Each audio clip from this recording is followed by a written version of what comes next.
Nah, sekarang gimana sih caranya ngedaftarin si item-item ini? Jadi item-item ini tuh bisa kasir daftarin. Caranya itu di sini ada tombol sidebar, bisa diklik. Habis itu ada namanya register item. Nah, sebentar. Ini pakai extension jadi agak ngelag gitu.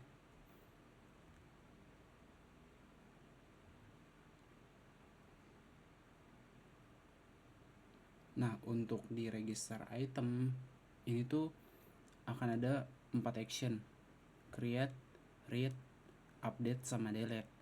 Nah, untuk ngedaftarin barang atau untuk nambahin barang itu ada tombol plus di sini, bisa diklik.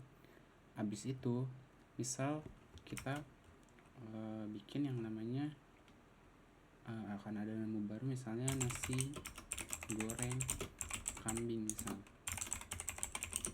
Nah, bisa milih kategori di sini food, terus quantity ini berapa banyak nasi goreng yang dibikin. Nanti ini tuh bisa diedit kalau misalnya nggak sesuai atau apa. Misal kita nambahin 20. Habis itu misalnya buying price. Nah, buying price ini itu tuh modal persatuan si item. Jadi misal si modal untuk ngebuat satu porsi nasi goreng kambing itu tuh perlu modal misalnya 10.000 ya. Nah, habis itu dijual 15.000. Nah, ini selling price, ini penjualan, jadi ini untung 5.000. Nah, untuk image-nya, untuk gambarnya itu bisa pilih foto. Habis itu misal apa ya, tambahin foto boleh. Ini fotonya dummy ya, apa asal-asalan. Jadi tinggal klik ini, habis itu udah dia bakal ketambah di sini. Misal kuantitinya ini nggak sesuai sama yang diharapin, atau misalnya kelebihan atau kekurangan, ini bisa diedit. Misal 10 jadi misalnya jadi 15 deh. Habis itu selling price semuanya ini bisa diedit kalau misalnya nggak sesuai. Bahkan gambar pun bisa diedit juga. Nih, misal kita ganti jadi ini. Nah, untuk ini itu tuh bisa ngedelete.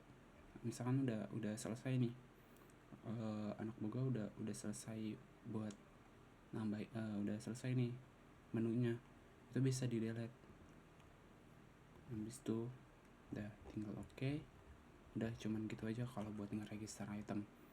Nah, untuk ini ada yang namanya terakhir nih, ini tuh laporan penjualan, laporan penjualan untuk hari ini. Nah, jadi tadi kan ada tiga ini kan 3 nih, total transaksi ada 3. Nah, berarti transaksi yang terjadi di tanggal 12 Mei 2025 itu tuh ada 3 transaksi. Ini bakal nyesuaiin sama tanggal yang ada transaksinya. Nah, habis itu ada total pendapatan, sama ada beberapa item yang terjual, sama ada rata-rata per transaksi. Nah, jadi gini, ada yang mungkin takutnya ketukar aja sih. Jadi di sini tuh akan ada namanya ID transaksi. Nah, si ID transaksi ini itu tuh kayak apa ya, kayak nomor resi di Shopee gitu.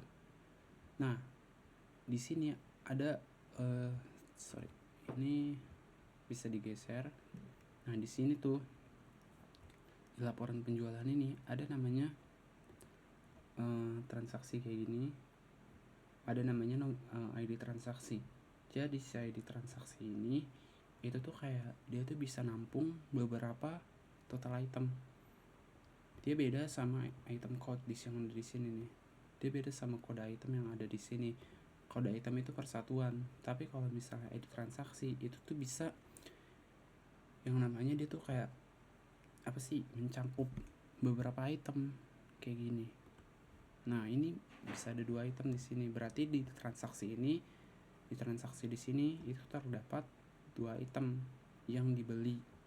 Gitu, di sini ada juga total harga sama total quantity sama harga satuan juga bakal diinin. Nah di sini ada juga nama pembeli sama itu transaksi yang tadi, ada tanggal juga. Nah ketika ditutup udah sih tinggal ditutup aja. Mungkin nanti next update bakalan ada yang namanya print. Nah habis itu udah gitu aja sih buat laporan sama register kasir.